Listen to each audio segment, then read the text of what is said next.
अस्सलाम वालेकुम जी, welcome back. कैसे हैं जी आप सब? उम्मीद है आप सब बिल्कुल ठीक ठाक होंगे और मैं भी अल्हम्दुलिल्लाह अल्लाह का शुक्र जी बिल्कुल ठीक ठाक हूँ। तो जी यहाँ पर चल रहे हैं नाश्ते और यहाँ पर मैं और हस्बैंड हम दोनों यहाँ पे बाहर ही बैठ के जो है ना हमने पहले अपना नाश्ता एंजॉय किया। उसके बाद मैं पी रही हूँ जी यहाँ पर चाय मैं थोड़ी सी ठंडी करके पीती हूँ, यानी कि मतलब बिल्कुल ठंडी नहीं, गरम गरम बिल्कुल चूल्हे से उतरी हुई चाय मुझसे पी नहीं जाती। तो 5-10 मिनट के बाद जो है ना फिर मैं चाय पीती हूँ। और यहाँ पर हम बैठे हुए थे, लाइट ऑफ थी आज और हम तो पता नहीं सोच रहे थे कि शायद लंबी लाइट चली जाएगी तो आज आएगी नहीं, तो काफ़ी 2-3 घंटे जो है ना लाइट गई है। तो उसके बाद ये कि अल्लाह का शुक्र है जो है ना लाइट आ गई थी। और यहाँ पर मैं अपनी मज़ेदार सी जो चाय इंजॉय कर रही हूँ और आज बहुत से काम थे मुझे जो कि मैंने कंप्लीट करने थे, यानी कि मैंने सोचा हुआ था कि आज मैंने ये काम जो है ना वो मैंने कंप्लीट करने हैं। तो उसी हिसाब से तो फिर जब मैंने लाइट को देखा तो मैं तो काफ़ी ज़्यादा अपसेट हो गई कि आज फिर मेरे जो है ना काम रह जाएंगे। आटा गूंदने वाला है, मक्खन बनाने वाला है और बस इस तरह के जो छोटे मोटे हैं ना किचन के काफ़ी ज़्यादा काम थे आज मुझे जो कि मैंने कंप्लीट करने थे। तो सबसे पहले जो है ना मैं तो हंडिया बनने के लिए रखूँगी, क्योंकि फिर मतलब उसमें टाइम नहीं लगना चाहिए। हंडिया बन जाएगी, बाकी काम तो फिर साथ साथ चलते ही रहते हैं। तो खैर यहाँ पर सबसे पहले जो है ना हंडिया की तैयारी कर लेंगे। और हंडिया की तैयारी आज मैं बना रही हूँ जी फलियाँ गोश्त। और सबसे पहले जी गोश्त को कुक कर लेंगे और मैं सारा मसाला भी इसके अंदर ही डाल दूँगी। इससे ये कि टाइम की बचत भी हो जाती है, मसाला भी बन जाता है, गोश्त भी कुक हो जाता है और मसाला भी कुक हो जाता है। दोनों चीज़ों को सेपरेट जो है ना कुक नहीं करना पड़ता। और लहसुन अदरक का पेस्ट तो मेरे पास मौजूद था, तो सिर्फ मैंने प्याज और टमाटर डाल के ना इसको मैं गोश्त को वेट लगा दूँगी। इतना प्रेशर लगाऊँगी जितनी देर में जो है ना ये गोश्त कुक हो जाएगा, क्योंकि ये बीफ है मटन नहीं है, तो इसको थोड़ा सा टाइम जो है ना ज़्यादा लगता है।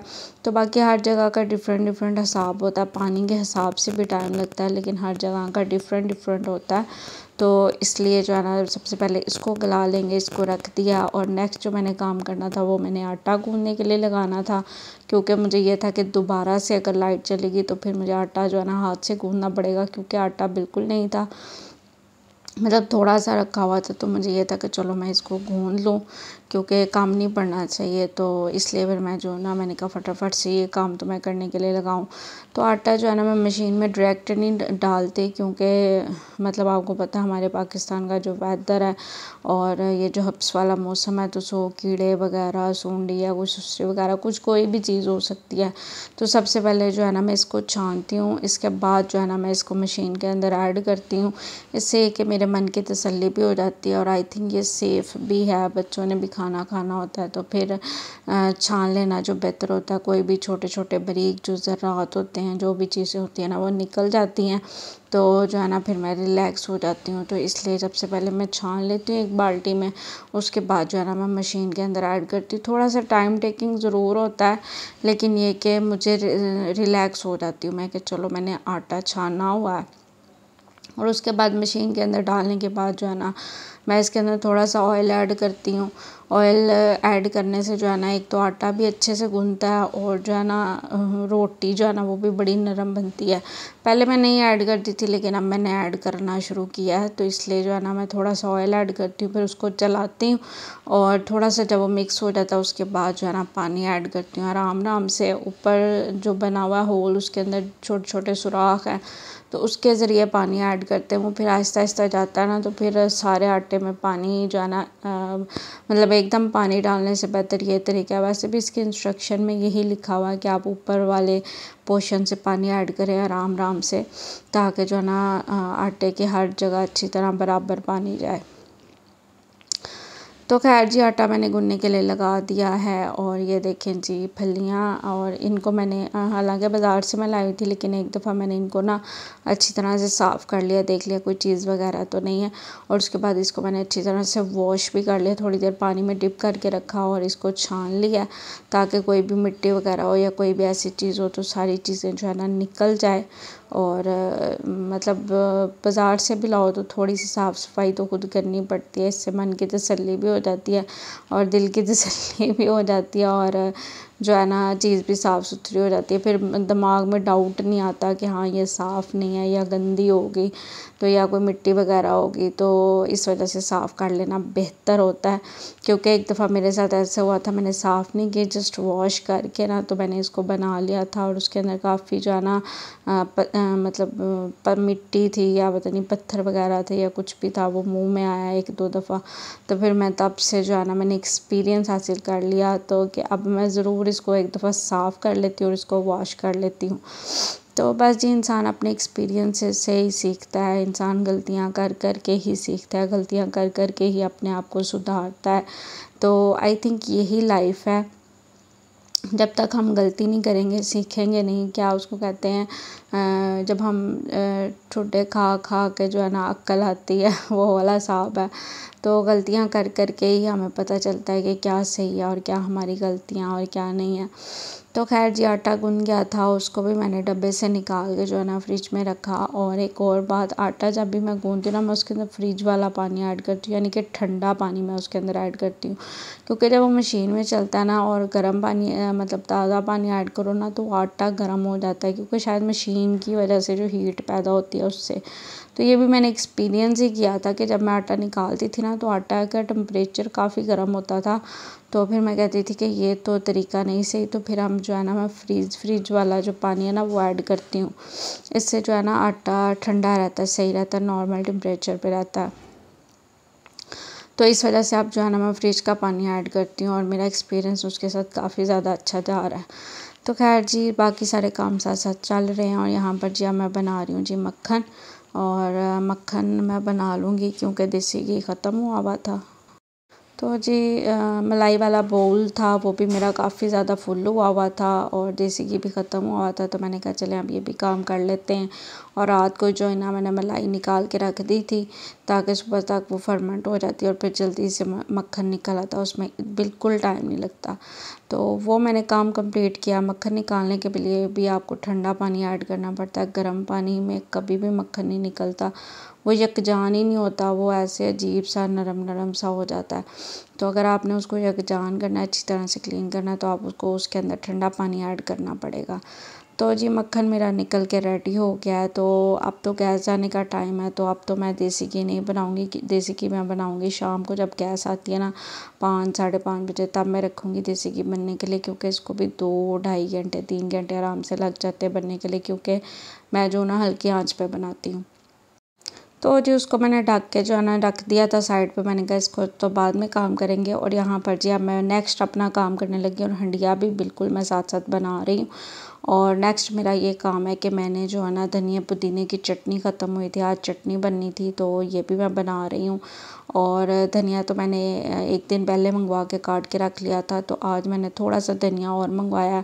और पुदीने की एक गट्ठी मैंने हस्बैंड से बोला था कि आप ले आएँ, थोड़ा मैं पुदीना भी ऐड कर दूँगी, क्योंकि ये जो है ना हाजमे के लिए बहुत ज़्यादा अच्छा होता है, वैसे भी हेल्थ के लिए बहुत अच्छा होता है। तो इस वजह से मैं जो ना इसकी खुशबू बहुत अच्छी आती है चटनी में, अगर आप ये चटनी में ऐड करते हैं।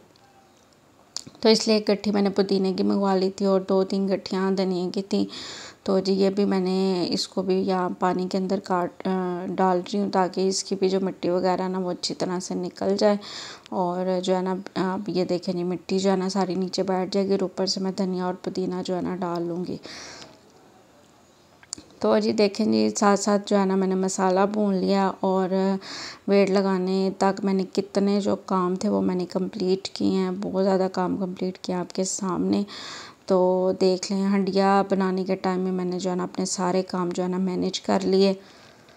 और इसी तरह मैनेजमेंट से जो है ना घर के काम आसान हो जाता है। अगर आप चीज़ें मैनेज करके चलते हैं ना तो बहुत आसानी से आप सारे काम जो है ना कर सकते हैं, यानी कि थोड़े से टाइम में आप ज़्यादा जो अपने काम है ना वो कंप्लीट कर सकते हैं। बस आपको मैनेजमेंट करनी है चीज़ों की, टाइम की।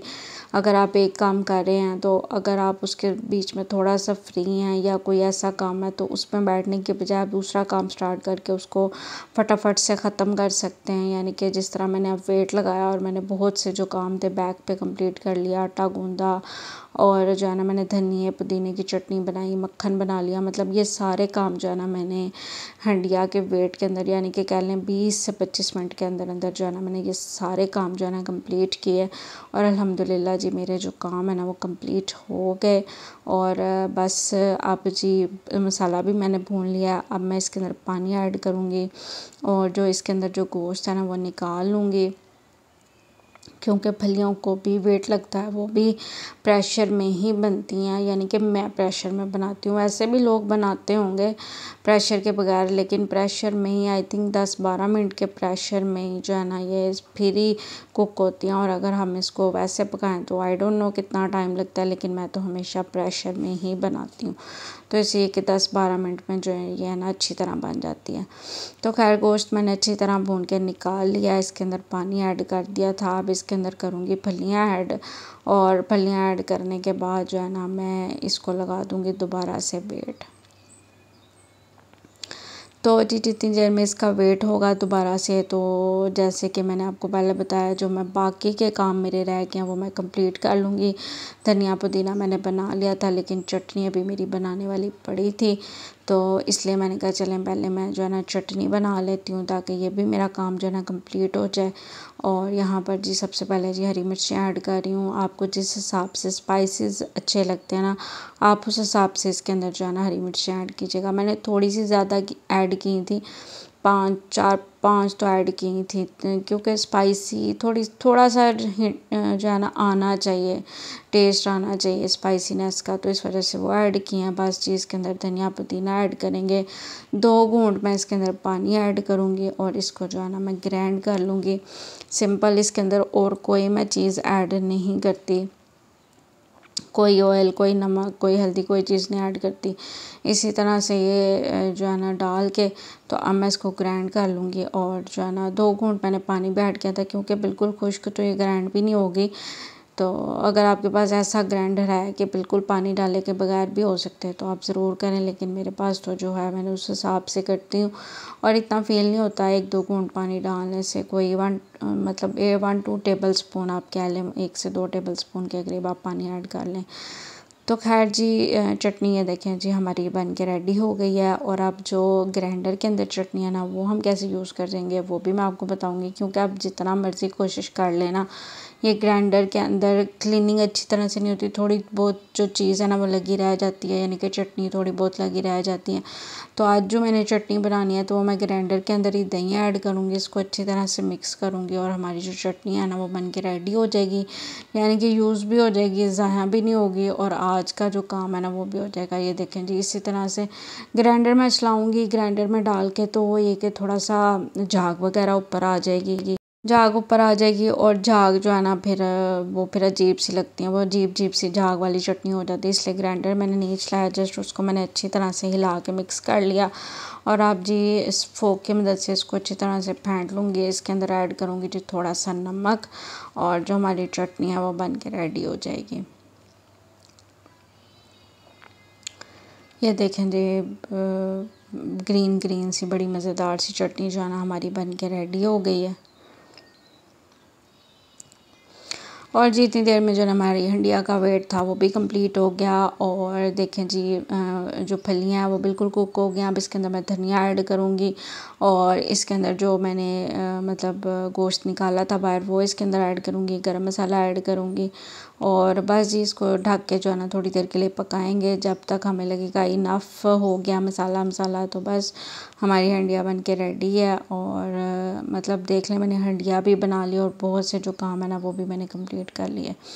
अभी इसके अंदर मुझे थोड़ा सा पानी लग रहा है कि थोड़ा सा पानी ज़्यादा है, तो थोड़ा सा वो मैं खुश्क करूँगी, बिल्कुल खुश्क नहीं करूँगी लेकिन थोड़ा सा खुश्क करूँगी। अभी ये ज़्यादा रनी रनी मुझे लग रही है, तो थोड़ा सा और पानी खुश्क करेंगे और फिर जो है ना हमारी डन हो जाएगी।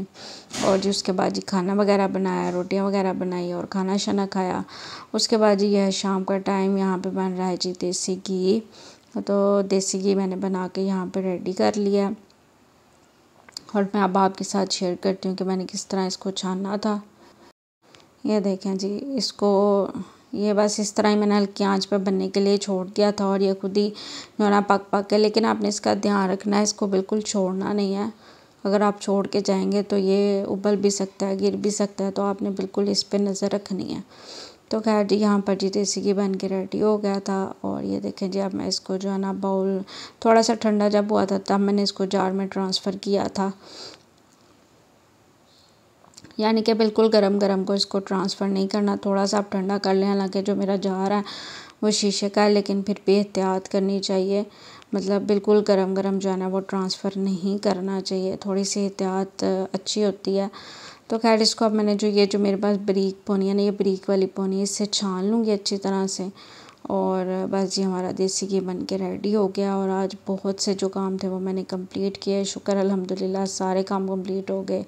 और मैंने बीच में रेस्ट भी कर ली थी और काम भी मेरे सारे हो गए, थकावट भी नहीं हुई।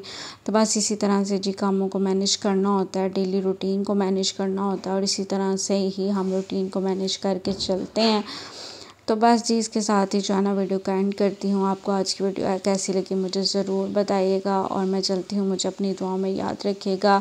Thank you so much for watching, take care, अल्लाह हाफिज़।